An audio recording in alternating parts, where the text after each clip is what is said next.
নমস্কার, আমি আবারও একটা নতুন রেসিপি নিয়ে আপনাদের সামনে হাজির হয়েছি। আজকের আমি জাল ফেলে মাছ ধরে বাড়ি থেকে গাছে থেকে কাঁচকলা পেড়ে আপনাদের সামনে ঝোল রান্না করে দেখাবো।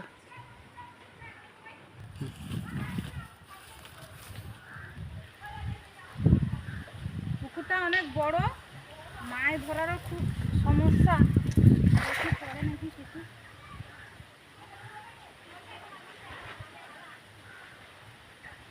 কি মাছ অবস্থা দেখো, মাছ তো বেরিয়ে যাবি। যে কাজ হলো না।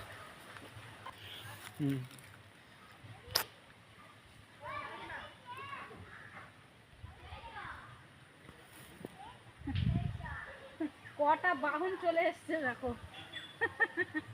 মাছ পড়বে কিনা ঠিক নেই। 5-6টা ভেড়াল চলে এসছে আমাদের। একটা, দুটো, তিনটে, চারটে বেড়াল চলে এসছে মাছ খাবে। এই এসছে, এইটা কি, এই তো এসছে এসছে এসে, এই তো এটা কি মাছ, এটা ভাজা তাউরি মাছ একটা এসছে। এই তো এই যে একটা তেলাপি মাছ এসছে, এটাতেই হবে। এই যে নদীর ভাজা তাউরি মাছ, পুকুরে মিন ছাড়লে এই মাছটা হয়। যে কত সুন্দর দেখতে, গাঢ় রং, টিকা টিকা দাগ। মাছটার খুব সুন্দর দেখতে, খেতেও ভালো লাগে এই মাছটা।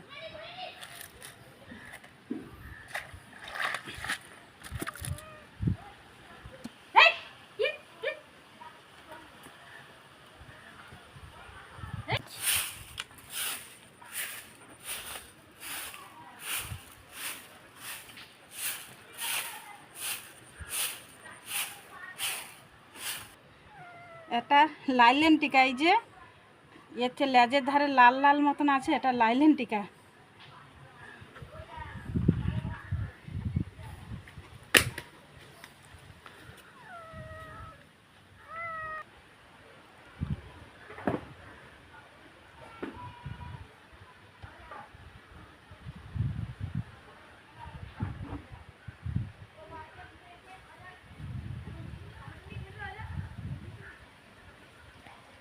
ওই দা দিয়ে কোনটা বাঁধবো?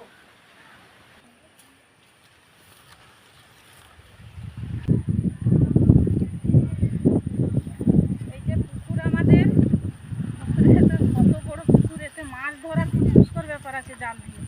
এটাই ভালো। এই যে ঢেঁড়স গাছ, বর্ষার পর ঢেঁড়স গাছের অবস্থা। এই যে বাঁশ আর এই দা নিয়েছি কলা কান্দি থেকে কলা কাটার জন্য। এই দেখো কতগুলো ছুটছে, এই আমাদের বাহন এইগুলো। আমরা যেখানে যাব এরাও সেখানে যাবে।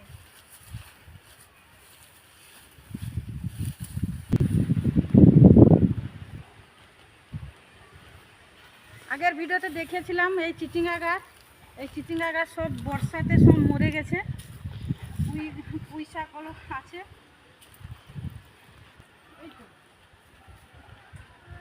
হ্যাঁ চলো চলো, তুমি কলা পাড়বে চলো। আজকে করভাঙা গাছ, মিষ্টি করভাঙার গাছ, কত ফুল এসছে, আবার ফলও ধরেছে। সে যে একটা বড়, এই যে একটা, সেই বিরক্তি করিস। মা মা কি করবে? এটা তো আগে করভাঙা হয়েছে, দেখিয়েছিলাম। আবারও ধরেছে গাছ, সবসময় করভাঙা হচ্ছে। কলা কাটার জন্য আমি বাঁশের দা বাঁধছি।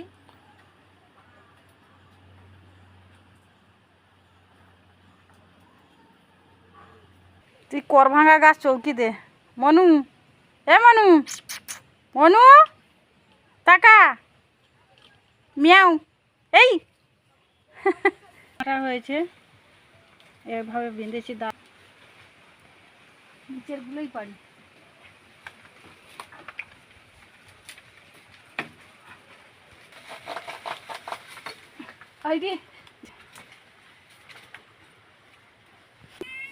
দাটাও খুলে গেছে। 6টা কলা পেড়েছি, শুধু মামু করছে। চলো চলো চলো চলো চলো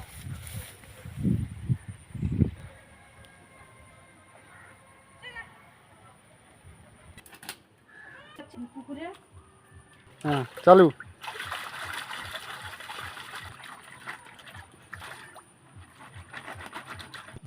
মাছটা আমার ধোয়ানো, আমি জলে অল্প করে হলুদ দিয়ে দিচ্ছি, কারণ কলার একটা ওই কষটা বেরিয়ে যাওয়ার জন্য।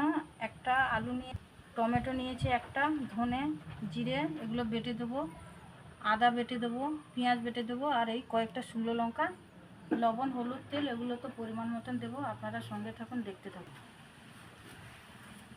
কলার কালো অংশটাও না যেন থাকে, একদম সুন্দর করে এইভাবে সবুজ অংশটা হয়ে যায়। আমি একসাথে বেটে নিচ্ছি।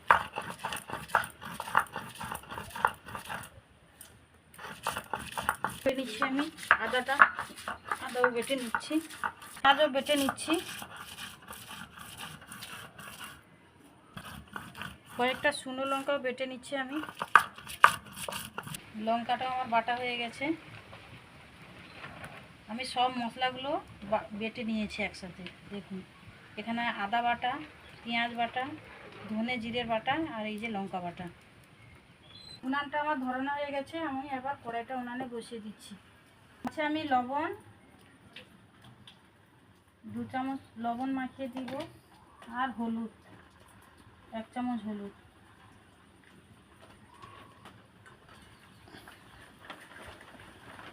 গরম হয়ে গেছে, আমি সরষের তেল দিয়ে দেবো মাছ ভাজার জন্য। আর গরম হয়ে গেছে, এবার আমি মাছটা দিয়ে দেবো।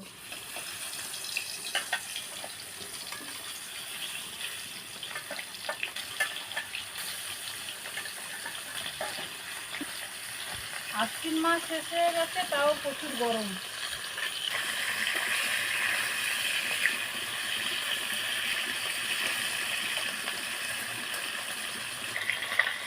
মাছটা আমার ভাজা হয়ে গেছে, এবার আমি তুলে নেব।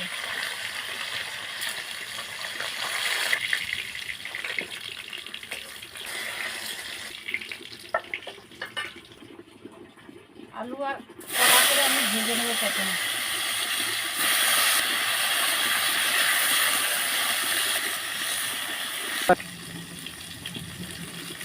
কলা আলু ভাজার জন্য আমি অল্প লবণ দিয়েছি।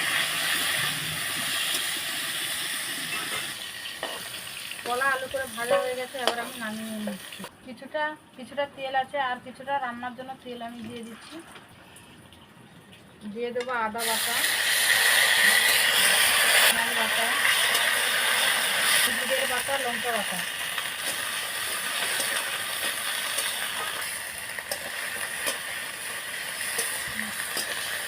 দিচ্ছি, দিয়ে দেবো 1 চামচ হলুদের গুঁড়ো। কারণ অল্প লবণ দিয়েছিলাম, তাই এখনও অল্প লবণ দিয়ে দিচ্ছি। ছেড়ে গেছে, এবার আলু আর ভালো করে কষানো হয়ে গেছে, এবার আমি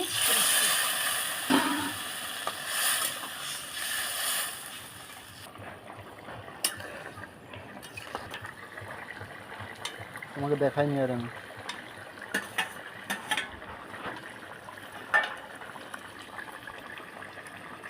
তরকারিটা আমার হয়ে এসছে, এবার আমি নামিয়ে নেব।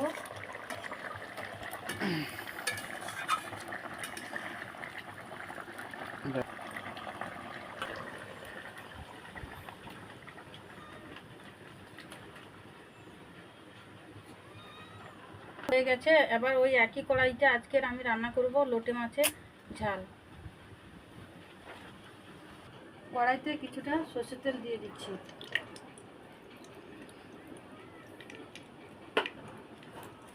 কয়েকটা শুকনো লঙ্কা,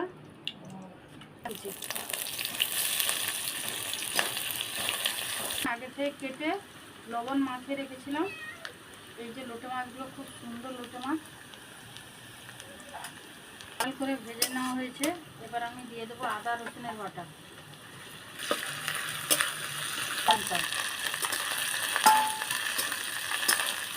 দিয়ে দেবো 1 চামচ হলুদের গুঁড়ো, পরিমাণ মতো লবণ, লঙ্কার গুঁড়ো আর 1/2 চামচ, মোট 1.5 চামচ মশলা মেশানোর জন্য অল্প জল দিয়ে দিলাম।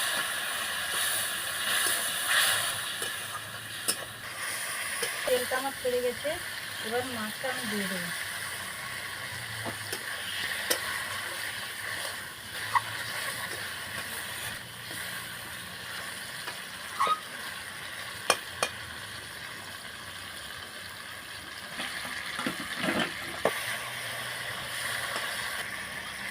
এই মাছটা এত নরম যে বেশি খুঁটি এর মধ্যে দেওয়া যায় না, বেশি সময় নাড়াচাড়া করা যায় না, হালকা হালকা করে নাড়তে হয়, নাহলে সব ভেঙে ভেঙে যায়। এইভাবে নেড়ে নেড়ে তারপরে আমি গরম মশলা দিয়ে নামিয়ে আনবো। দিয়ে দিলাম।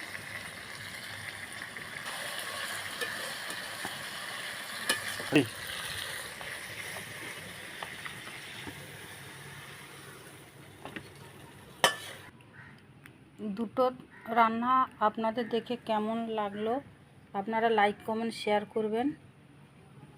ভালো লাগলে সবাই সুস্থ থাকবেন, ভালো থাকবেন। নমস্কার।